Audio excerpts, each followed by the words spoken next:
our 44th commencement address. Join with me in welcoming back to Liberty University President Donald J. Trump.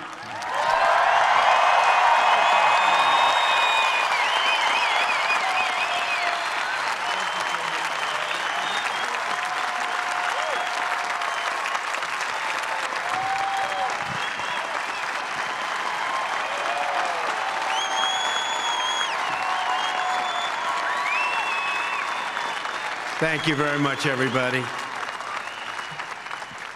And congratulations to the class of 2017. That's some achievement.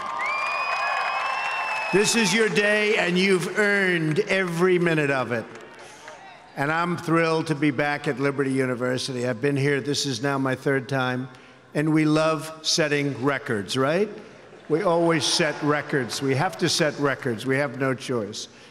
It's been a little over a year since I've spoken on your beautiful campus, and so much has changed. Right here, the class of 2017, dressed in cap and gown, graduating to a totally brilliant future.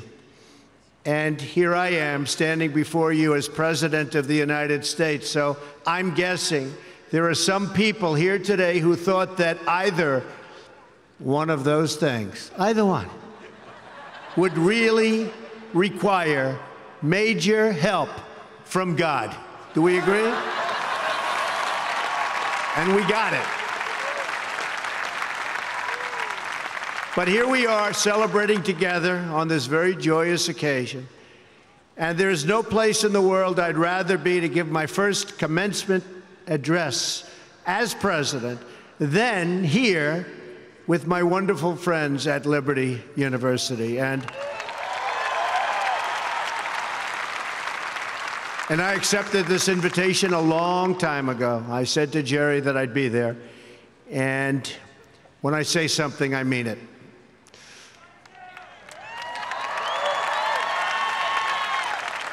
I want to thank President Jerry Falwell and his incredible wife, Becky. Stand up, Becky. For their kind words, their steadfast support, and their really wonderful friendship.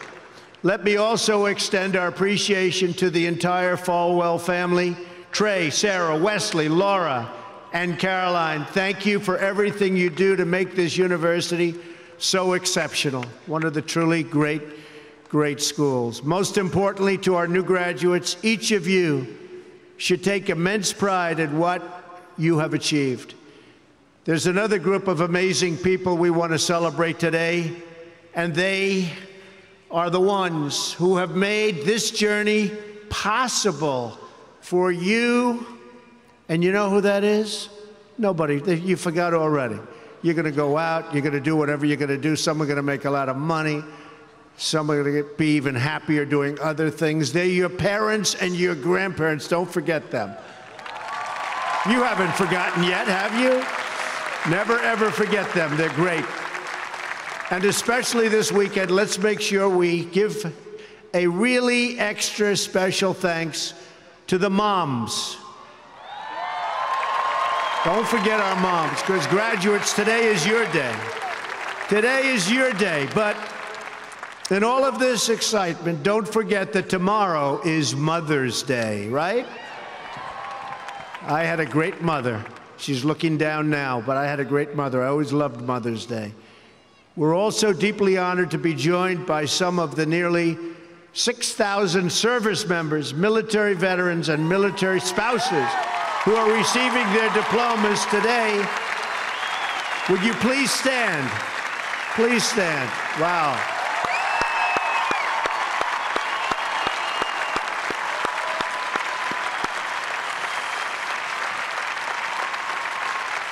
That's great.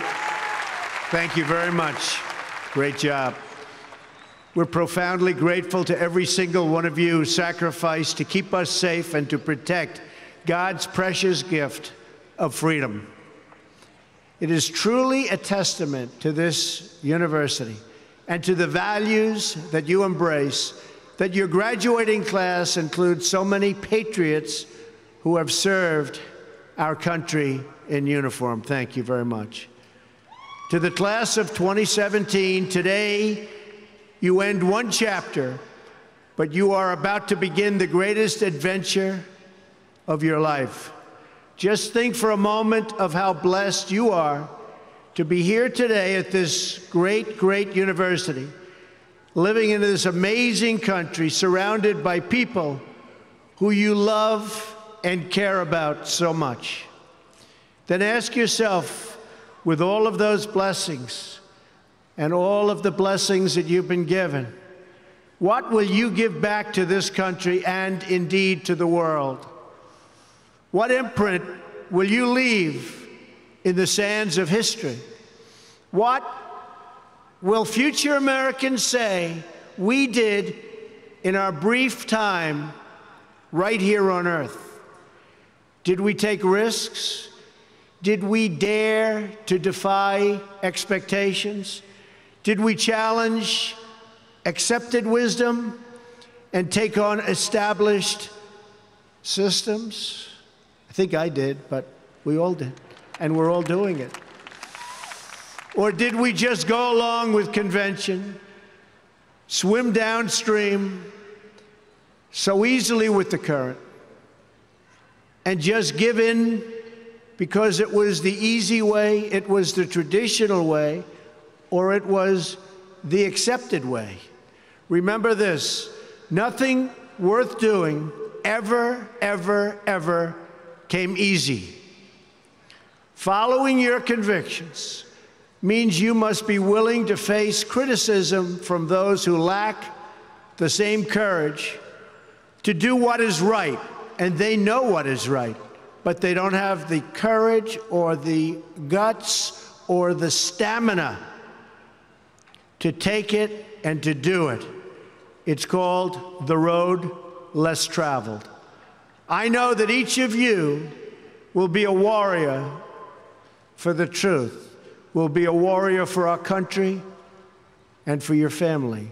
I know that each of you will do what is right, not what is the easy way, and that you will be true to yourself and your country and your beliefs. In my short time in Washington, I've seen firsthand how the system is broken. A small group of failed voices who think they know everything and understand everyone want to tell everybody else how to live and what to do and how to think. But you aren't going to let other people tell you what you believe, especially when you know that you're right.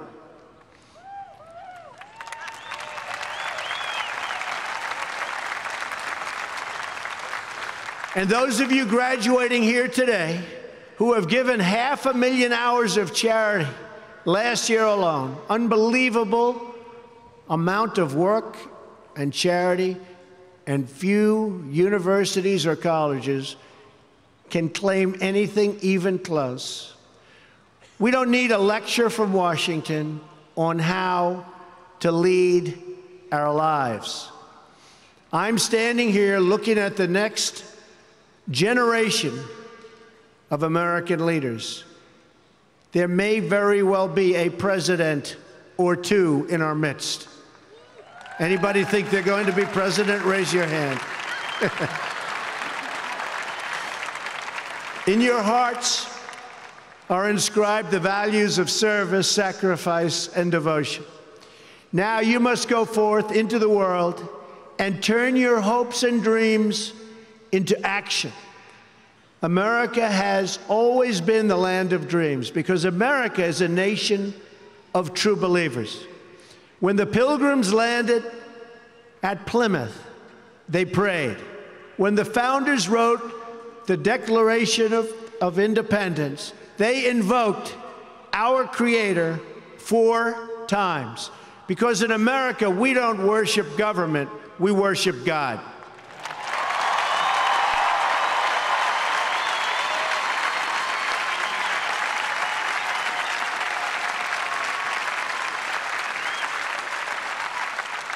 That is why our elected officials put their hands on the Bible and say, "So help me God," as they take the oath of office. It is why our currency proudly declares, "In God we trust." And it's why we proudly proclaim that we are one nation under God every time we say the Pledge of Allegiance.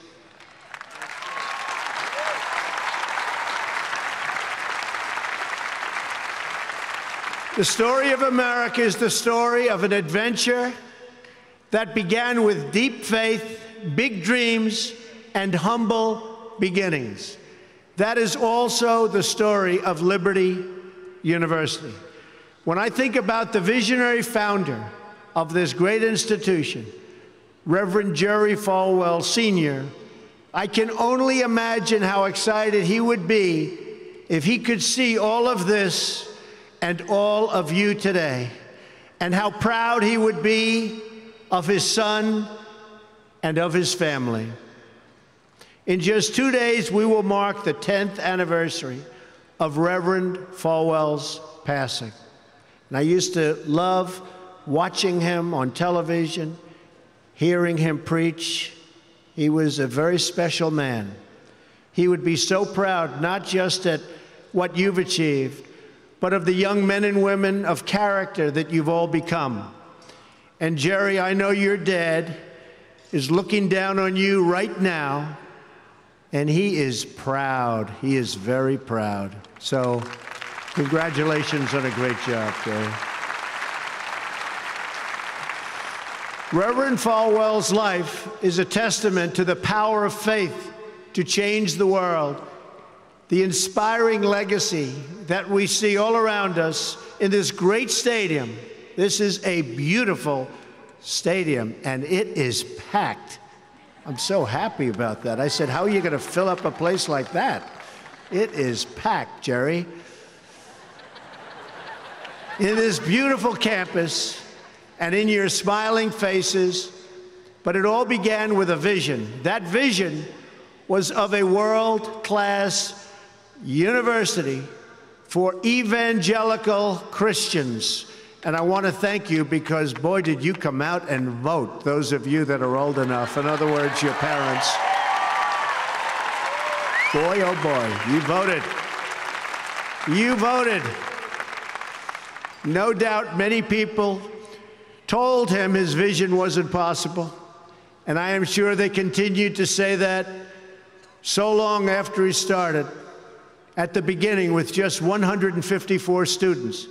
But the fact is, no one has ever achieved anything significant without a chorus of critics standing on the sidelines explaining why it can't be done. Nothing is easier or more pathetic than being a critic, because they're people that can't get the job done. But the future belongs to the dreamers, not to the critics. The future belongs to the people who follow their heart no matter what the critics say, because they truly believe in their vision. At Liberty, your leaders knew from the very beginning that a strong athletic program would help this campus grow so that this school might transform more lives. That is why a crucial part of Reverend Falwell's vision for making Liberty a world-class institution was having a world-class football team, much like the great teams of Notre Dame. Great school, great place. In fact, Vice President Mike Pence is there today, doing a fabulous job, as he always does.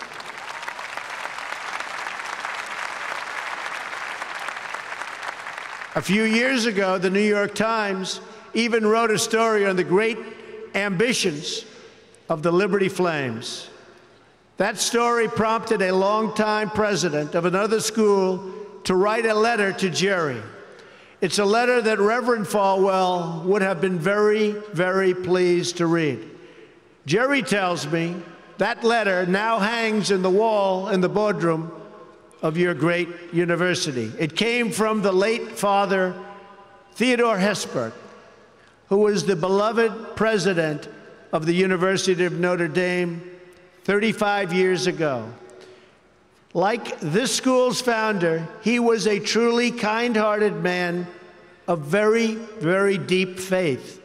In the letter, Father Hesburgh recalled that Notre Dame's own meteoric rise from a small Midwestern school to a national football powerhouse. And then he wrote something so amazing and generous. He wrote, "I think you are on that same trajectory now, and I want to wish you all the best and encourage you from the starting and from being able to start very small and arriving in the big time. Thanks to hard work, great faith, and incredible devotion, those dreams have come true. As of February of this year, the Liberty Flames are playing in the FBS, the highest level of competition in NCAA football." Don't clap. That could be tough. Don't clap. That could be tough. I'm a little worried. I don't want to look at some of those scores here. Jerry, are you sure you know what you're doing here? Those other players are big and fast and strong, but I have a feeling you're going to do very well, right? From the most humble roots, you've become a powerhouse in both education and sports. And just wait until the world hears the football teams you'll be playing on your schedule starting next season.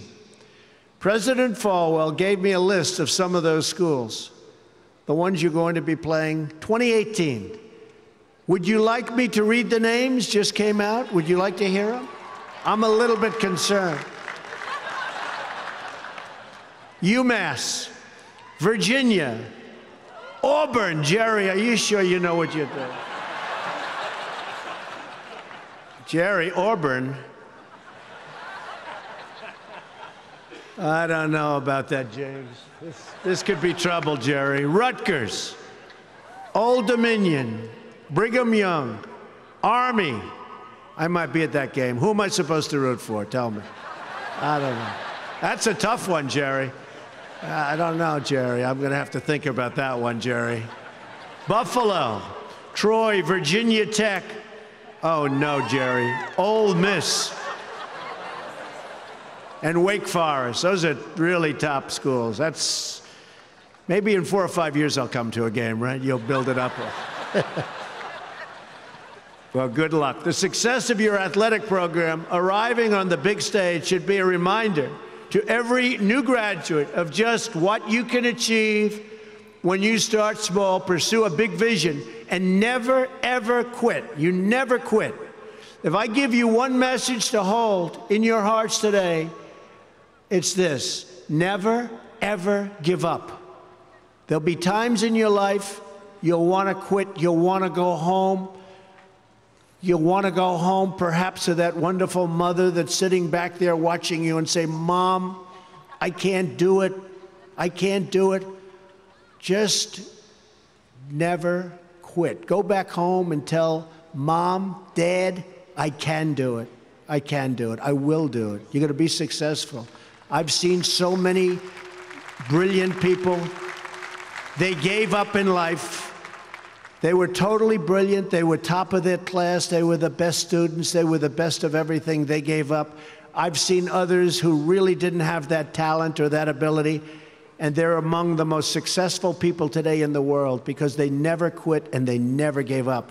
So just remember that. Never stop fighting for what you believe in and for the people who care about you. Carry yourself with dignity and pride. Demand the best from yourself, and be totally unafraid to challenge entrenched interests and failed power structures. Does that sound familiar, by the way? The more people tell you it's not possible, that it can't be done, the more you should be absolutely determined to prove them wrong. Treat the word impossible as nothing more than motivation. Relish the opportunity to be an outsider. Embrace that label. Being an outsider is fine. Embrace the label, because it's the outsiders who change the world and who make a real and lasting difference. The more that a broken system tells you that you're wrong, the more certain you should be that you must keep pushing ahead. You must keep pushing forward. And always have the courage to be yourself. Most importantly, you have to do what you love. You have to do what you love. I've seen so many people, they're forced through lots of reasons, sometimes including family, to go down a path that they don't want to go down, to go down a path that leads them to something that they don't love, that they don't enjoy. You have to do what you love, or you most likely won't be very successful at it. So do what you love. I want to recognize a friend who is here with us today, who can serve as an inspiration to us all. Someone who doesn't know the meaning of the word quit. Real champion. A true champion. Both on the field, off the field. He's a Hall of Fame quarterback for the Buffalo Bills. Really a good friend of mine, an amazing guy. Jim Kelly. Where's Jim? He's here someplace. Where's Jim? Stand up, Jim. What a great man. Jim Kelly. He was tough.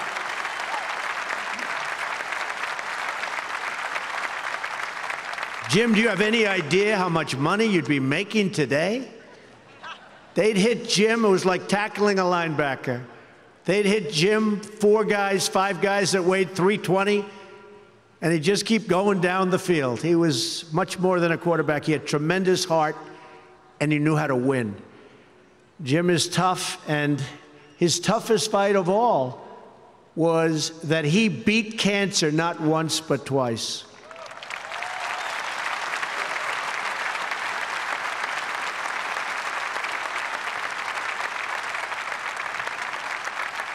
And I saw him and his incredible wife as they were in a very low moment. Jill, very, very low moment. And it was amazing the way they fought. It didn't look good. I would have said, maybe it's not going to happen. But there was always that hope because of Jim and Jim's heart. But I want to just say it's great to have you here today, Jim, and these people are big, big fans. And if you could get a young version of Jim Kelly, you'll be beating a lot of teams, Jerry. So, interestingly, though, I said, I wonder what Jim's doing here. His daughter, Erin, crosses the goal line to you and today with you. So, Erin, stand up. Where are you, Erin? Where is Erin? Congratulations, Erin. Congratulations. Graduating from Liberty. Great choice. Thank you. Liberty University is a place where they really have true champions. And you have a simple creed that you live by, to be really champions for Christ. Whether you're called to be a missionary overseas, to shepherd a church, or to be a leader in your community, you are living witness of the gospel message of faith, hope, and love. And I must tell you, I am so proud as your president to have helped you along over the past short period of time. I said I was going to do it, and Jerry, I did it. And a lot of people are very happy with what's taken place, especially last week. We did some very important signings. Right, James? Very important signings. America is better when people put their faith into action. As long as I am your president, no one is ever going to stop you from practicing your faith or from preaching what's in your heart.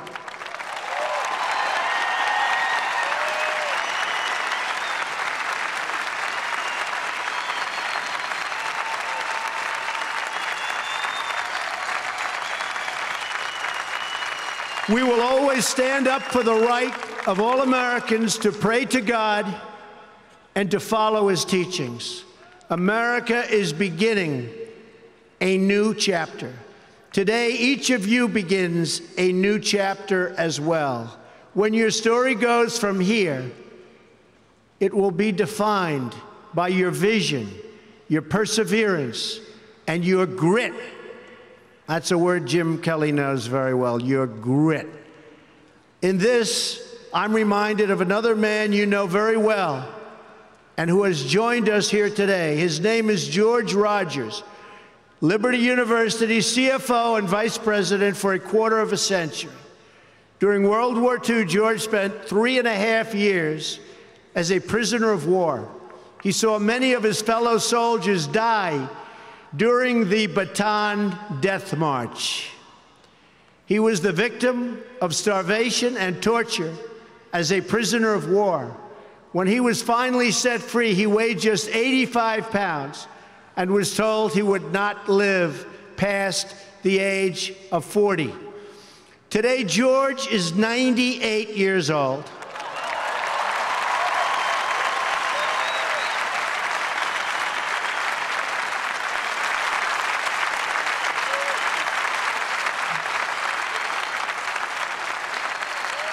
Great.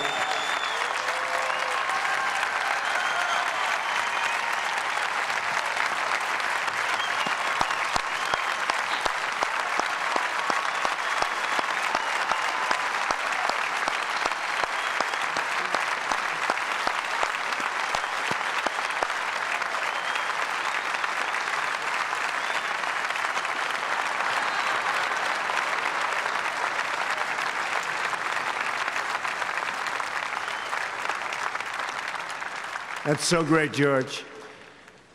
If anyone ever had reason to quit, to give in to the bitterness and anger that we all face at some point, to lose hope in God's vision for his life, it was indeed George Rogers. But that's not what he did. He stood up for his country. He stood up for his community. He stood up for his family, and he defended civilization against a tide of barbarity, the kind of barbarity we're seeing today and we've been witnessing over the last number of years.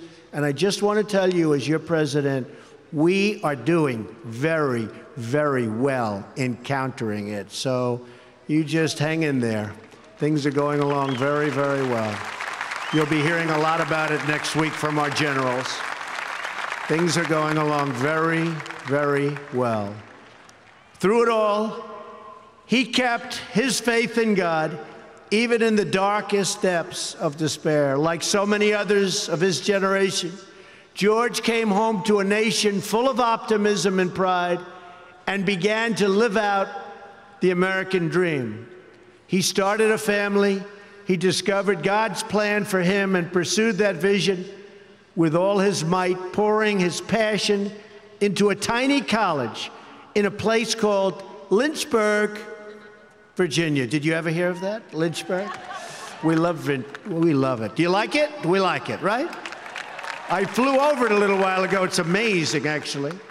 What started as a dream with a few good friends, he helped shepherd into the largest Christian university in the world.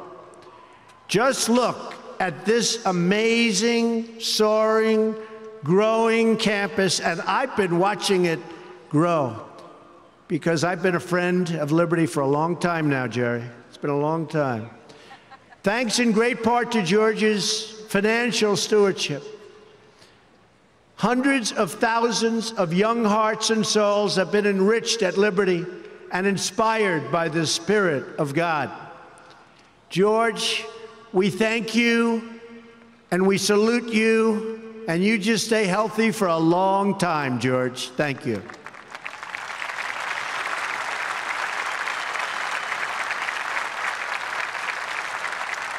Now it falls on the shoulders of each of you here today to protect the freedom that patriots like George earned with their incredible sacrifice. Fortunately, you have been equipped with the tools from your time right here on this campus to make the right decisions and to serve God, family, and country. As you build good lives, you will also be rebuilding our nation. You'll be leaders in your communities, stewards of great institutions, and defenders of liberty. and you will be great mothers and fathers and grandmothers and grandfathers, loving friends and loving family members. You will build a future where we have the courage to chase our dreams no matter what the cynics and the doubters have to say. You will have the confidence to speak the hopes in your hearts and to express the love that stirs your souls. And you will have the faith to replace a broken establishment with a government that serves and protects the people.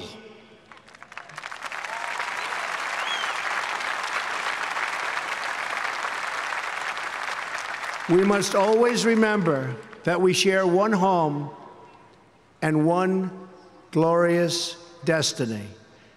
Whether we are brown, black, or white, we all bleed the same red blood of patriots. We all salute the same great American flag. And we are all made by the same Almighty God. As long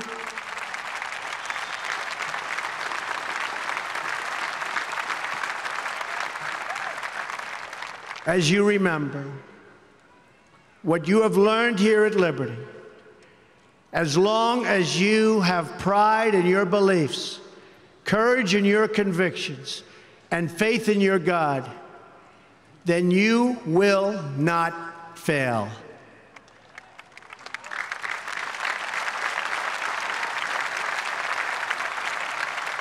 And as long as America remains true to its values, loyal to its citizens, and devoted to its Creator, then our best days are yet to come. I can promise you that.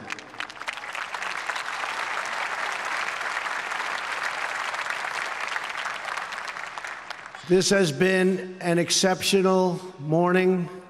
It's been a great honor for me, and I want to thank you, the students.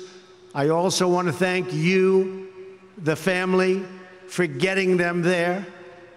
And I want to thank and congratulate Liberty. May God bless the class of 2017. May God bless the United States of America. May God bless all of you here today. Thank you very much. Thank you. Thank you. Thanks.